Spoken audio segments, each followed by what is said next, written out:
പ്രേക്ഷകർക്ക് ഏറെ പ്രിയപ്പെട്ട താരമാണ് രമ്യ നമ്പീശൻ. അഭിനയത്തിൽ മാത്രമല്ല സംഗീതത്തിലും കഴിവ് തെളിച്ച പ്രതിഭയാണ് രമ്യ നമ്പീശൻ. 2000-ൽ സായാഹ്നം എന്ന ചിത്രത്തിലൂടെ ബാലതാരമായാണ് രമ്യ നമ്പീശൻ സിനിമയിലേക്ക് എത്തിയത്. ജയരാജ് സംവിധാനം ചെയ്ത ആനച്ചന്തത്തിലൂടെയാണ് രമ്യ നമ്പീശൻ നായികയായി അരങ്ങേറിയത്.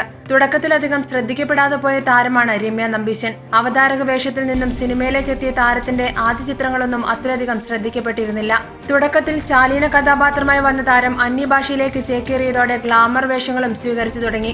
ചെറിയൊരു ഇടവേളയ്ക്ക് ശേഷം സിനിമയിൽ സജീവമാകാനുള്ള തയ്യാറെടുപ്പിലാണ് രമ്യ നമ്പീശൻ. പ്രദീപ് കൃഷ്ണമൂർത്തി സംവിധാനം ചെയ്യുന്ന തമിഴ് ചിത്രം സത്യയിലാണ് രമ്യ ഇപ്പോൾ അഭിനയിച്ചുകൊണ്ടിരിക്കുന്നത്. തെലുങ്കിൽ സൂപ്പർ ഹിറ്റായ ക്ഷണം സിനിമയുടെ തമിഴ് പതിപ്പിൽ നായികയായി എത്തുന്നത് രമ്യ നമ്പീശനാണ്. സത്യ എന്നാണ് ചിത്രത്തിന് പേരിട്ടിട്ടുള്ളത്. സിബി രാജാണ് ചിത്രത്തിൽ നായകനായി എത്തുന്നത്. സത്യയുടെ ഷൂട്ടിംഗ് പുരോഗമിക്കുകയാണ്. അതിനിടയിലാണ് വിശേഷങ്ങൾ സംവിധായകൻ പങ്കുവച്ചത്. ചിത്രത്തിന്റെ ഷൂട്ടിങ്ങിനിടയിൽ ഒരൊറ്റ തവണയാണ് തനിക്ക് സിബിരാജിനോട് അഭിപ്രായ വ്യത്യാസം തോന്നിയതെന്ന് സംവിധായകൻ പറയുന്നു. ചിത്രത്തിൽ രമ്യ നമ്പീശനോടൊപ്പമുള്ള ലിപ് ലോക്ക് രംഗത്തിൽ അഭിനയിക്കാൻ സിബിരാജ് വിസമ്മതിച്ചിരുന്നു. ഇക്കാര്യം സംവിധായകൻ താരത്തോട് അറിയിക്കുകയും ചെയ്തു.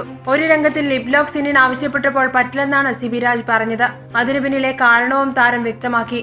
രമ്യ നമ്പീശനുമായുള്ള ലിപ് ലോക്ക് സീനിൽ നിന്നും പിന്മാറിയത് മകനെ ഓർത്തായിരുന്നു. ഇത്തരം രംഗങ്ങൾ മകൻ കാണുന്നത് അത്ര നല്ലതല്ലെന്നാണ് താരത്തിന്റെ വിലയിരുത്തൽ. For latest news, like it, share it and subscribe to Star Sun News.